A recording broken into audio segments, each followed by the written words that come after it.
नमस्कार. संघर्ष वृत्तवाहिनीमध्ये आपलं स्वागत. घेऊया ठाणे आणि आसपासच्या परिसरामधील घडणाऱ्या महत्त्वाच्या घडामोडींचा आढावा. किम्स हॉस्पिटल ठाणे येथे Indian association of gastrointestinal endosurgeons यांच्या वतीने आयोजित करण्यात आलेल्या ALS robotic 2026 fellowship of advance laparoscopy surgery and robotic या प्रतिष्ठित शैक्षणिक कार्यशाळेला देशभरातील शल्यविशारद आणि आरोग्यसेवा व्यावसायिकांचा उत्स्फूर्त प्रतिसाद मिळाला आहे. मिनिमली इन्व्हेन्सिव्ह आणि रोबोटिक शस्त्रक्रिया क्षेत्रातील अद्ययावत तंत्रज्ञान, कौशल्य विकास आणि ज्ञान विनिमय यावर आधारित या 3 दिवसीय कार्यशाळेमध्ये तज्ज्ञांचे मार्गदर्शन, परस्पर संवादी चर्चा तसेच अत्याधुनिक शस्त्रक्रियांची थेट प्रात्यक्षिके आयोजित करण्यात आली आहेत. देशातील विविध शहरांमधील नामांकित शल्य विशारदांकडून करण्यात येणाऱ्या प्रगत लेप्रोस्कोपिक आणि रोबोटिक शस्त्रक्रियांचं थेट प्रक्षेपण किम्स हॉस्पिटलमध्ये करण्यात येत आहे. त्यामुळे सहभागी डॉक्टरांना आणि आरोग्यसेवा व्यावसायिकांना आधुनिक शस्त्रक्रिया तंत्रज्ञानाचे प्रत्यक्ष निरीक्षण करण्याची संधी मिळत आहे. या कार्यशाळेतून 80हून अधिक शल्यविशारद, वैद्यकीय तज्ज्ञ आणि आरोग्यसेवा क्षेत्रातील व्यावसायिक सहभागी झाले आहेत.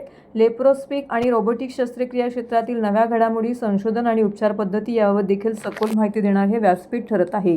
कार्यशाळेचे नेतृत्व डॉक्टर अनिल हिरूर, संचालक oncological sciences, KIMS hospital Thane करत असून त्यांच्या समवेत देशभरातील विविध नामांकित शल्यविशारद आणि तज्ज्ञ डॉक्टर मार्गदर्शन करत आहेत. या उपक्रमांमुळे रोबोटिक आणि मिनिमली इन्व्हेन्सिव्ह शस्त्रक्रिया क्षेत्रातील कौशल्य वृद्धींना चालना मिळणार असून आधुनिक आरोग्यसेवेच्या दिशेने एक महत्त्वाचं पाऊल मानले जात आहे. एक महत्त्वाचा पडाव आहे किम्स हॉस्पिटलसाठी की IAGS म्हणजे इंडियन असोसिएशन ऑफ गॅस्ट्रोइंटेस्टिनल सर्जन्स ही जी एक ऑर्गनायझेशन आहे ती भारतभर आहे. जवळजवळ 13,000 सर्जन्स ह्याचे मेंबर आहेत आणि 1997 सालापासून ही काम करत आहे भारतामध्ये.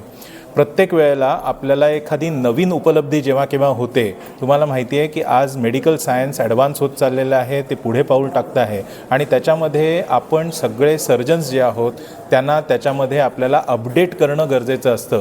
कारण ही उपलब्धी जी आहे ती समाजापर्यंत पोचवण्यासाठी त्यांना ट्रेनिंग देणं आवश्यक असतं आणि ते महत्त्वाचं काम किम्स हॉस्पिटल आणि IAGS एकत्र येऊन आम्ही करत आहोत इकडे. ह्याच्यामध्ये आज 100हून अधिक सर्जन्स आलेले आहेत जे आपल्या सर्जिकल करिअरच्या वेगवेगळ्या स्थितीत आहेत. काही सिनियर आहेत, ज्युनियर आहेत, गव्हर्नमेंटचे आहेत, प्रायव्हेटमधले आहेत आणि हे सगळेजण येऊन इथे शिकता आहेत की रोबोटिक सर्जरी कशी करू आपण आणि आपल्याकडे आपल्या हॉस्पिटल्समध्ये ती कशी अप्लाय होईल. ह्याच्यामध्ये लोकांना बेनिफिट हा होणार आहे की जी आज दुर्बिणीद्वारा शस्त्रक्रिया केली जाते त्याच्यामध्ये लोक लवकर बरे होतात. त्यांना मोठ्याच्या मोठा आपल्याला जे कट करायला लागायचा तो कट आता हल्ली करावा लागत नाही आणि त्यामुळे त्यांना त्यांचा काम रोजगारमधनं त्यांना खूप वेळ त्यांना रजा घ्यायला लागत नाही. प्रश्न होता की एवढी टेक्नॉलॉजी येईल तर मग त्याची किंमत काय असेल, त्याचे कॉस्ट काय असतील, परंतु ही कॉस्ट कमीत कमी व्हावी म्हणून अनेक डोकी विचार करता आहेत आणि त्याच्यामध्ये भारतामध्ये सुद्धा आता रोबोटिक प्लॅटफॉर्म्स तयार झालेले आहेत. तुम्ही जर खाली बघाल तर 2 व्हॅन्स आहेत, त्या व्हॅनमध्ये ट्रेनिंग दिलं जातं आहे. त्याच्यापैकी एक जी आहे ती भारतातलीच कंपनी आहे आणि असं करून आपण त्याचा कॉस्ट कमी करायचा प्रयत्न करतो आहे. इन्शुरन्स आणि आयुष्मान ह्याच्यामध्ये सुद्धा काही रोबोटिक पॅकेजेस आता ॲग्री झालेले आहेत आणि अधिक व्हावेत अशी आम्ही सरकार दरबारी आम्ही विनंती करतो. म्हणजे हे सगळ्या गोष्टी ज्या आहेत ते आपण पब्लिकपर्यंत पोचवू शकू. Good morning everyone. I am Dr. Govindraj, the President of Indian Association of Gastrointestinal Endosurgeons, IAGS. To my right is Dr. Sarfraz Ali Beg, who is the Treasurer of IAGS. To my left is Dr. Anil Arur, who is the Director of Oncosciences at Kims Hospital Thane, and he is the one who is conducting the False Robotic in Mumbai today, which is an exclusive program which trains the top-notch surgeons of India in robotic course. And we have got Dr. Sanya, who is also helping Dr. Anil from Kims here. And this is a unique program of IAGS which happens for 3 days in a year, and we have got such structured courses where we train the general surgeons and thoracic surgeons and the oncologists in robotic surgery. We have got platforms, almost 5 to 6 platforms are working today on this. We have got wonderful live demonstrations which is going to happen today. Over to Hanir. जैसा हमारे president doctor Govindraj ने बताया, हम लोग Indian association gastrointestinal एंडोसर्जन से हैं और robotic training यहाँ हो रही है. अब तक जब ओपन सर्जरी होती थी तो इसमें दर्द, हर्निया की शिकायत और रिकवरी करने में समय लगता था, तो इससे लैप्रोस्कोपिक सर्जरी ईजाद हुई। लैप्रोस्कोपिक सर्जरी से दर्द कम हुआ, हर्निया इन्फेक्शन कम हुआ, जल्दी लोग स्वस्थ होने लगे। अब हम लोग एक और पड़ाव पार कर रहे हैं, एक और कदम आगे बढ़ा रहे हैं उन्नति की तरफ, और वो है रोबोटिक सर्जरी, जहाँ पे दर्द का एहसास और कम हो सकता है। और मोर इम्पॉर्टेंटली सबसे ज़्यादा ज़रूरी बात यह है कि जो डिफ़िकल्ट सर्जरीज़ होती हैं, कॉम्प्लेक्स सर्जरीज़ होती हैं, उनमें जब आपको लैप्रोस्कोपी करना पड़ता है तो कम लोग हैं जो उतनी एफिशिएंसी से कर सकते हैं, उतनी सेफ्टी से कर सकते हैं। पर रोबोट के द्वारा ज़्यादातर सर्जन्स इसको अच्छे तरह से कर सकते हैं, सेफली कर सकते हैं, ज़्यादा एफिशिएंसी से कर सकते हैं। कैंसर सर्जरी हो, हर्निया सर्जरी हो, बेरियाट्रिक सर्जरी हो, कोलोरेक्टल सर्जरी हो, थोरैसिक सर्जरी हो, गायनोकोलॉजिकल सर्जरी हो, यूरोलॉजिक सर्जरी हो, हर क्षेत्र में दिख रहा है कि रोबोट के द्वारा हम लोगों को फ़ायदा पहुंचा रहे हैं। इससे आम इंसान को फ़ायदा पहुंच रहा है और सोसाइटी को इन जनरल फ़ायदा पहुंचेगा। तो ये एक बड़ी उन्नति है। इसके सबसे बड़ी चैलेंज होगी कि इसकी कॉस्ट कैसे कम की जाए। Aahista Aahista government of India ने इसे पैकेजेस में भी ले आए हैं, और हाल फिलहाल महीने भर पहले भी इसकी अनाउंसमेंट हुई कि अब से रोबोटिक सर्जरी भी इंश्योरेंस द्वारा, गवर्नमेंट इंश्योरेंस द्वारा दिया जाएगा। और हमें देखना है आगे चल करके कि हम लोग और कैसे लोगों को और सोसाइटी को लाभ दे सकते हैं। सो आई थिंक हम लोग यहाँ पे आज जो कर रहे हैं ये बहुत इम्पॉर्टेंट काम था, और डॉक्टर अनिल हरूर ने इसको यहाँ पे मुंबई में ला करके बहुत बड़ा काम किया है। जितने सर्जन अंदर बैठे हुए हैं ये ट्रेन हो रहे हैं, और ये ट्रेनिंग से हमारे पूरी समाज को बेनिफिट पहुँचेगा। 100 सर्जन आज ट्रेनिंग हो रहा है यहाँ पे, ऑल ओवर इंडिया से आए हैं और वो यहाँ पे ट्रेन हो रहे हैं। और इस ट्रेनिंग के द्वारा ये सर्जन्स अब रोबोटिक सर्जरी की तरफ आगे बढ़ेंगे और अपने अपने डिसिप्लिन में रोबोटिक के द्वारा समाज का फ़ायदा करेंगे। ठाणे महानगरपालिकेचे मालमत्ता कर म्हणजेच प्रॉपर्टी टॅक्स भरण्याचे आवाहन. सन 2022-23 या आर्थिक वर्षाचे मालमत्ता कराचे म्हणजेच प्रॉपर्टी टॅक्सचे बिल ठाणेकर करदात्यांना महापालिकेमार्फत आर्थिक वर्षाच्या सुरुवातीस म्हणजेच माहे एप्रिल 2022 मध्ये देण्यात आलेले आहे. तथापि अद्यापही काही करदात्यांनी मालमत्ता कर महापालिकेकडे जमा केलेला नाही. सध्या आर्थिक वर्षाचा अंतिम टप्पा सुरू झाला आहे. मालमत्ता कर वसुलीसाठी महापालिकेतर्फे कडक कारवाई हाती घेण्यात आली आहे. या अंतर्गत जंगम मालमत्ता, टीव्ही, फ्रीज, वाहन व इतर जप्त करणे तसेच स्थावर मालमत्ता वॉरंट बजावून जप्त करण्यात येत असून मालमत्तेचा जाहीर विक्रीद्वारे लिलाव करून कराची रक्कम वसूल करण्यात येत आहे. मालमत्तेस पाणी पुरवठा करण्यात येणारे नळ संयोजन खंडित करण्यात येत आहेत. त्याचप्रमाणे थकीत मालमत्ता करावर 2% व्याज आकारले जात असल्याने भरावयाची रक्कम वाढत आहे. आपला मालमत्ता कर propertytax.thanecity.gov.in या लिंकद्वारे तसंच गुगल पे, फोन पे, पेटीएम याद्वारे ऑनलाईन पद्धतीने करण्याची सुविधा उपलब्ध करून दिली आहे. शनिवार, रविवार व सार्वजनिक सुट्टीच्या दिवशी नागरिकांना मालमत्ता कर भरणे सोयीचे व्हावे याकरता महापालिकेचे मालमत्ता कर संलग्न कार्यालय या दिवशी कार्यान्वित ठेवण्यात आलेले आहे. तरी मालमत्ता कर वसुलीची अप्रिय कारवाई टाळण्याच्या दृष्टिकोनातून मालमत्ता कर भरून महापालिकेस सहकार्य करावे. धन्यवाद. आगामी गणेशोत्सवाच्या तयारीला सुरुवात होत असताना ठाणे शहरातील गणेश मूर्तिकार आणि मूर्ती विक्रेत्यांच्या विविध समस्यांकडे प्रशासनाचे लक्ष वेधण्यासाठी शिवसेना असंघटित कामगार सेनेचे अध्यक्ष संदीप शिंदे यांनी पुढाकार घेतला आहे. मंडप उभारणीसाठी आवश्यक असलेला अग्निशमन विभागाचा ना हरकत दाखला निःशुल्क देण्यात यावा अशी मागणी त्यांनी ठाणे महानगरपालिकेच्या आयुक्तांकडे निवेदनाद्वारे केली आहे.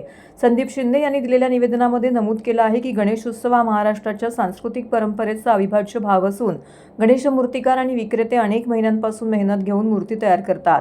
मात्र मंडप उभारणी, जागा भाडे, वीज, वाहतूक, सजावट तसेच इतर प्रशासकीय परवानग्यासाठी मोठा खर्च करावा लागतो. अशा परिस्थितीत अग्निशमन विभागाच्या ना हरकत दाखला दाखल्यांसाठी आकारण्यात येणारे शुल्क मूर्तिकार आणि विक्रेत्यांवरती अतिरिक्त आर्थिक भार टाकणारे ठरत असल्याचं त्यांनी सांगितलं आहे. त्यामुळे शहरातील सर्व गणेश मूर्तिकार आणि विक्रेत्यांना मंडप उभारणीसाठी आवश्यक असलेला अग्निशामक विभागाचा ना हरकत दाखला विनामूल्य देण्यात यावा, जेणेकरून त्यांना आर्थिक दिलासा मिळेल आणि पारंपरिक व्यवसायाला प्रोत्साहन मिळेल अशी मागणी करण्यात आलेली आहे. यावेळी संघटनेचे पदाधिकारी आणि गणेश मूर्तिकार उपस्थित होते. उपस्थितांमध्ये शाखा प्रमुख राजेंद्र ठाकरे, प्राची टटकरे, प्रचिती पाटील, सुखमणी दासरी, जय डाकी, दुर्वेश ठाकरे, प्रशांत माण यांच्यासह इतर मान्यवरांचा समावेश होता. उपस्थितांनीही प्रशासनाने या मागणीचा सकारात्मक विचार करून गणेश मूर्तिकार आणि विक्रेत्यांना दिलासा द्यावा अशी अपेक्षा व्यक्त केली. गणेश उत्सवाच्या पार्श्वभूमीवरती पारंपरिक कारागिरांच्या हितासाठी घेतलेल्या या भूमिकेचे मूर्तिकारांमध्ये स्वागत करण्यात येत आहे.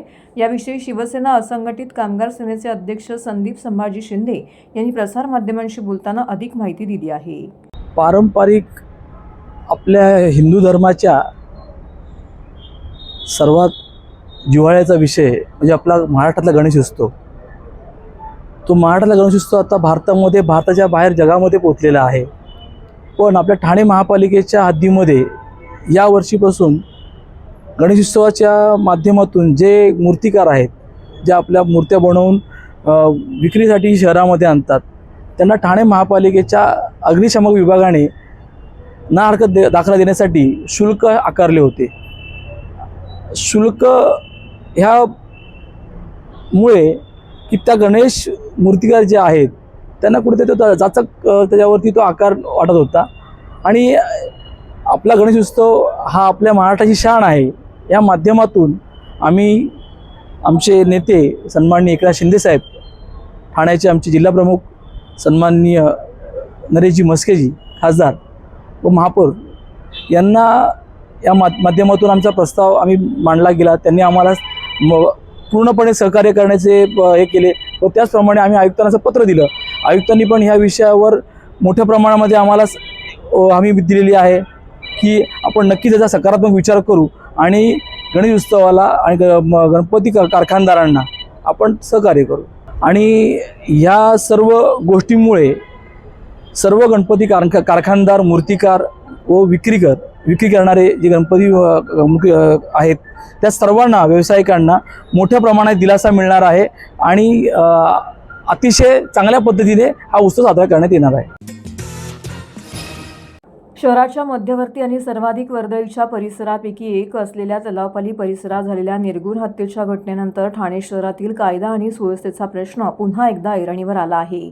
धक्कादायक घटनेनंतर ठाणे जिल्हा काँग्रेसने तातडीने आक्रमक भूमिका घेत पोलीस प्रशासन आणि महापालिकेच्या अधिकाऱ्यांसोबत घटनास्थळाची पाहणी केली. तसेच परिसरातील नशेडी, गर्दुल्ले आणि संशयित व्यक्तींविरोधात विशेष मोहीम राबवण्याची मागणी करत नागरिकांच्या सुरक्षेसाठी ठोस उपाययोजना करण्याची मागणी केलेली आहे. मिळालेल्या माहितीनुसार तलावपाळी परिसरातील पदपथांवर 2 व्यक्तींमध्ये किरकोळ कारणावरून वाद झाला. या वादाचं पर्यवसन हिंसक हल्ल्यामध्ये झालं आणि संतापलेल्या एका व्यक्तीने दुसऱ्या व्यक्तीच्या डोक्यात दगड घालून त्याची निर्घृण हत्या केली आहे. शहरातील अत्यंत गजबजलेल्या आणि नागरिकांनी नेहमीच गर्दी असलेल्या परिसरात ही घटना घडल्याने नागरिकांमध्ये भीतीचं वातावरण निर्माण झालं आहे. घटनेची माहिती मिळताच नौपाडा पोलिसांनी घटनास्थळी धाव घेत तपास सुरू केला असता रात्री उशिरापर्यंत या प्रकरणी गुन्हा दाखल करण्याची प्रक्रिया सुरू होती. दरम्यान या घटनेची गंभीर दखल घेत ठाणे शहर जिल्हा काँग्रेसचे अध्यक्ष राहुल पिंगळे यांच्या नेतृत्वाखाली काँग्रेस पक्षाचे सर्व पदाधिकारी आणि कार्यकर्त्यांनी परिसराची पाहणी केली. पोलीस अधिकारी, महापालिकेचे संबंधित विभाग आणि स्थानिक नागरिकांशी चर्चा करून त्यांनी परिसरातील सुरक्षेच्या त्रुटी अधोरेखित केल्या. तलावपाली परिसरात रात्रीच्या वेळी मोठ्या प्रमाणामध्ये नशेखोर, गर्दुल्ले आणि संशयित व्यक्तींचा वावर वाढल्याचा आरोप काँग्रेसकडून करण्यात आलेला आहे. ठाणे काँग्रेसकडे या तलावपाळी परिसरामध्ये अनेक जण नशा करून किंवा रात्रीचे झोपलेले असतात, गर्दुल्ले, आणि याचा त्रास सर्वसामान्य नागरिकांना होतो अशा तक्रारी अनेक दिवसांपासून होत होत्या आणि आम्ही सातत्याने या ठिकाणी फेरफटका मारून त्यांना उठवण्याचं काम, त्यांना जाब विचारण्याचं काम करत होतो. परंतु काल जी एक घटना या ठिकाणी घडली ते सर्वांनाच धक्का या ठिकाणी बसला. या तलावपाळी परिसरामध्ये असंच एका नशा केलेल्याने म्हणा किंवा गर्दुल्ल्याने म्हणा, त्यांनी त्याच्या दुसऱ्या एकाने बाईटमध्ये सांगितलं की आम्ही अनेक दिवसापासून या ठिकाणी राहतो, आम्ही या ठिकाणी थांबतो. तर त्या दुसऱ्या इसमाने त्या एका इसमाच्या डोक्यामध्ये दगड घातला होता आणि त्याचा खून त्या ठिकाणी झालेला होता. खरं तर अशा प्रकारच्या घटना ठाणे शहरामध्ये ज्यावेळी घडतात, हा तर हा मध्यवर्ती भाग आहे, अनेक लोक या ठिकाणी फेरफटका मारण्यासाठी येतात. मॉर्निंग वॉकला ज्येष्ठ नागरिक असतात, संध्याकाळी अनेक लहान मुलं आणि महिला या परिसरामध्ये असतात. परंतु आतासुद्धा आम्ही या ठिकाणी जेव्हा फिरत होतो, अनेक ज्येष्ठ नागरिक असतील, अनेक महिला असतील किंवा इतरही नागरिकांच्या तक्रारी होत्या की आम्ही या परिसरामध्ये आम्ही सुरक्षित नाही आहोत आणि आम्ही चालत असताना वेगवेगळ्या विभागामध्ये राहणारे किंवा ज्यांच्याकडे स्वतःचं आधार कार्डसुद्धा नाही आहे अशी अनेक लोक आम्हाला झोपलेली आढळली. सर्वात याच्यामध्ये गांभीर्याची बाब अशी म्हणावी लागेल की या ठिकाणी जे अतिक्रमणचे कर्मचारी या ठिकाणी या कार्यवाह्या करतात यांच्यावरती त्यांना कुठल्याही प्रकारची सुरक्षा उपलब्ध नाही आहेत. खरं तर त्यांना मार्शल दिले गेले पाहिजेत किंवा त्यांच्यावर पोलीस प्रशासन दिलं पाहिजे. कारण त्यांनी बोलताना सांगितलं की ही लोक, ही नशा केलेली लोक ही आमच्यावर सुद्धा वेळ प्रसंगी हल्ला करतात.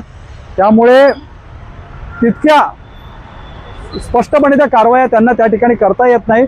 त्यांना सुद्धा कुठेतरी जीवाची भीती आणि त्यांच्याबाबत भीतीचं वातावरण असतं. अशा तक्रारी या परिसरामध्ये अनेक लोकांनी आमच्याकडे केल्या. त्यामुळे आपल्या माध्यमातून आमचं प्रशासनाकडे हेच मागणं आहे की हे मध्यवर्ती ठिकाणे अनेक लोकांची ये-जा या ठिकाणी असते.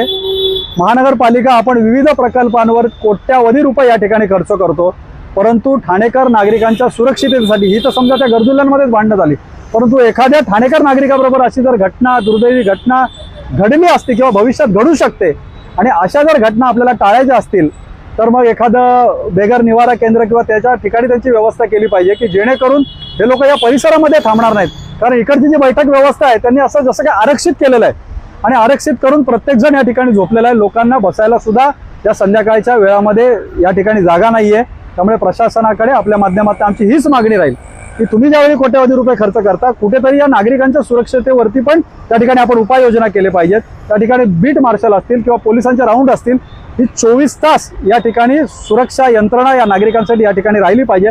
त्यामुळे कुठल्याही प्रकारच्या अशा घटना या परिसरामध्ये घडणार नाहीत आणि ठाणेकर नागरिक सुरक्षिततेपणे, महिला असतील, लहान मुलं असतील, या परिसरामध्ये वावरू शकतील. माझं नाव राजेश भोजराज आहे. सकाळी जेव्हा मॉर्निंग वॉकला आम्ही येतो इकडे तेव्हा बऱ्याचदा असं बघतो की रात्री जे दारू पिऊन झोपलेले लोक असतात इकडे आणि ते एवढी पेलेले असतात की ते त्यांची जे म्हणजे मलमूत्र जे काय आहे ते त्यांचं जागेवरच होतं. तर आम्ही एक फ्रेश हवा घेण्यासाठी चांगल्या मनाने येतो मॉर्निंग वॉक करायला आणि त्यांची ती लघवी वगैरे ओलांडून आम्हाला जावं लागतं. बऱ्याच वेळा बऱ्याच वेळा काय नेहमीच आहे ॲक्च्युली असं. आणि मला अजून एक सांगायचं की हे जे निर्माल्य वगैरे टाकतात ना त्याला पण कुठेतरी एक चांगली शिस्त लागली पाहिजे. कारण निर्माल्यामुळे पण तलावाचं बरंच नुकसान होतं. थँक्यू. के भी सब हंगामा करते हैं, बाद में सब ड्रग्स वगैरह लेते हैं, कोई तो भी अच्छा नहीं लगता. हाँ, ये सब ऐसा गंदगी बहुत होता है ऐसे रास्ते में. सब जरा कोई सिक्योरिटी रहेगा तो ज़रा अच्छा रहेगा. सब साफ सफाई रहेगा तो अच्छा है. यहाँ सब वॉकिंग, मॉर्निंग वॉक के लिए भी आते हैं सब लोग. हम लोग भी वॉकिंग करते हैं तो बाद में हम लोग को भी बहुत तकलीफ होता है बाद में इस चीज़ के लिए. आम्ही इथे आता गेले 3-4 वर्ष झाले, म्हणजे कोरोनाच्या अगोदरपासून आम्ही इथे सुरुवात केली आहे आणि इथे बरेच जण असे लोक येतात, म्हणजे खास आमची वाट बघत असतात. गाणे म्हणजे गायला येतो आम्ही कार्यक्रम पण करतो आणि त्यांची एक फरमाईश पण असते, आम्ही सगळ्यांचे येतो. पण काही लोकांचा आम्हाला त्रास होतो. काही आता त्रास येऊन असे हे कमेंट्स करतात, हे करतात. लेडीज झोपलेले होते, दारू प्यालेले होते, त्यांना बोलवतो, त्यांना हे करतो आम्ही, उठून लावतो. पण किती वेळा करणार ना सारखं. त्यांना पण ते ड्युटी बाहेर असतं, त्यांना बोलवून आम्ही घेतो जेव्हा काही प्रॉब्लेम आला की. आणि बऱ्याच वेळा प्रॉब्लेम येतो, हे लोक ऐकत नाहीत आणि त्यामुळे ना दुसरे लोक जे चांगली लोक ऐकायला येतात ना ते इथे मग बसत नाहीत त्या लोकांचे. मग ते लोक असे ह्या साईडला बसतात किंवा तिकडे बसतात. आपण प्रशासनाकडे मागणी. महाराष्ट्र राज्य मार्ग परिवहन मंडळाच्या सुमारे 86,000 कर्मचारी आणि त्यांच्या कुटुंबियांसाठी मोठा दिलासादायक निर्णय घेत परिवहन मंत्री तथा एसटी महामंडळाचे अध्यक्ष प्रताप सरनाईक यांनी एसटी कर्मचाऱ्यांचा महागाई भत्ता राज्य सरकारी कर्मचाऱ्यांप्रमाणे 53% 58% वाढवण्याची ऐतिहासिक घोषणा केली आहे. यासोबतच कर्मचाऱ्यांचा घरभाडे भत्त्यात देखील वाढ करण्याचा निर्णय जाहीर केला आहे. मुंबई सेंट्रल येथील वाहतूक भवन या महामंडळाच्या मुख्यालयात आज राज्य परिवहन महामंडळातील कर्मचाऱ्यांच्या विविध प्रलंबित प्रश्नाबाबत आयोजित करण्यात आलेल्या महत्त्वपूर्ण बैठकीत ही घोषणा करण्यात आलेली आहे. यावेळी विविध कर्मचारी संघटनांच्या प्रतिनिधींनी मांडलेल्या आर्थिक व प्रशासकीय मागण्यांवरती सकारात्मक आणि सविस्तर चर्चा झाली. बैठकीच्या प्रारंभी उपमुख्यमंत्री एकनाथ शिंदे यांनी दूरध्वनीद्वारे सर्व कर्मचारी संघटनांना शुभेच्छा देताना सामंजस्याची भूमिका घेऊन महामंडळ अधिक सक्षम करण्यासाठी सगळ्यांनी एकत्र काम करावे असं आवाहन केलंय. यावेळी मंत्री प्रताप सरनाईक यांनी आणखी एक महत्त्वपूर्ण निर्णय घेत भविष्यामध्ये राज्य सरकारी कर्मचाऱ्यांना महागाई भत्ता लागू होताच तो तात्काळ प्रभावाने एसटी कर्मचाऱ्यांनाही लागू करण्याचे निर्देश प्रशासनाला दिले आहेत. तसेच वेतनवाढीची थकबाकी ही आर्थिक परिस्थितीचा विचार करून टप्प्याटप्प्याने अदा केली जाणार असल्याचं स्पष्ट केलं आहे. त्यासाठी राज्याचे मुख्यमंत्री व दोन्ही उपमुख्यमंत्री यांच्यासोबत एसटी कर्मचाऱ्यांच्या संघटनांची बैठक आयोजित करण्यात येईल असं देखील ग्वाही दिलेली आहे. बैठकीत कर्मचाऱ्यांचे वेतन भत्ते, सेवा शर्ती, रिक्त पदभरती, बसस्थानक विकास, कल्याणकारी योजना तसेच महामंडळाच्या कार्यक्षमतेमध्ये वाढ करण्यासंदर्भातली विविध मुद्द्यांवरती सखोल चर्चा झाली. कर्मचाऱ्यांच्या न्याय मागण्यांवरती सकारात्मक निर्णय घेण्याची ग्वाही देत मंत्री सरनाईक यांनी प्रशासनाला आवश्यक कारवाईचे निर्देश दिले आहेत. ठाणे शहराचे यंदाचे कमाल तापमान 42 अंशावर पोहोचल्याने नागरिक उष्णतेने पुरते हैराण झाले आहेत. त्यातूनच अधूनमधून पडणारा पाऊस, वाढलेली आर्द्रता आणि कायम असलेला उकाडा यामुळे घामोळ्यांच्या तक्रारींमध्ये प्रचंड वाढ झाली आहे. गेल्या काही दिवसांपासून ठाण्यामध्ये पावसाच्या 1-2 सरी कोसळत असल्या तरी वातावरणातील उकाडा काही कमी झालेला नाही. उलट पाऊस पडल्यानंतर हवेत आर्द्रतेचे प्रमाण वाढत असल्याने नागरिकांना अधिक घाम येत आहे. सध्या मान, पाठ, छाती आणि हातांवरती लालसर पुरळ, खाज, जळजळ आणि त्वचेची आग होणे अशा तक्रारी वाढलेल्या आहेत. लहान मुलांमध्ये आणि ज्येष्ठ नागरिकांमध्ये हा त्रास अधिक प्रमाणामध्ये दिसून येत आहे. सतत घामाने ओले होणारे कपडे, उष्ण आणि दमट वातावरण तसेच त्वचेची अपुरी काळजी ही घामोळ्यांची प्रमुख कारणं मानली जात आहेत. आरोग्य तज्ज्ञांच्या मते घामोळे ही सर्वसामान्य समस्या असली तरी त्याकडे दुर्लक्ष करणं धोकादायक ठरू शकते. खाजवल्यामुळे त्वचेवरती जखमा होऊन बॅक्टेरियल संसर्गाचा धोका वाढू शकतो. त्यामुळे सुरुवातीपासूनच योग्य काळजी घेणं आवश्यक आहे. सध्या वाढलेल्या दमटपणामुळे घामोळे, डिहायड्रेशन आणि त्वचेच्या संसर्गाच्या तक्रारी वाढत आहेत. नागरिकांनी भरपूर पाणी पिऊन शरीरातील पाण्याचे संतुलन राखावे. घामोळ्यांमुळे आलेले पुरळ, खाजवणे टाळावे आणि त्रास वाढल्यास घरगुती उपायांवरती अवलंबून न राहता तातडीने डॉक्टरांचा सल्ला घ्यावा असे जिल्हा शल्यचिकित्सक डॉक्टर कैलास पवार यांनी सांगितलं आहे. तर हे होतं संघर्ष वृत्तवाहिनीचं आजचं बातमीपत्र. उद्या पुन्हा भेटू याच वेळी याच ठिकाणी ताज्या घडामोडींसह. तोपर्यंत नमस्कार.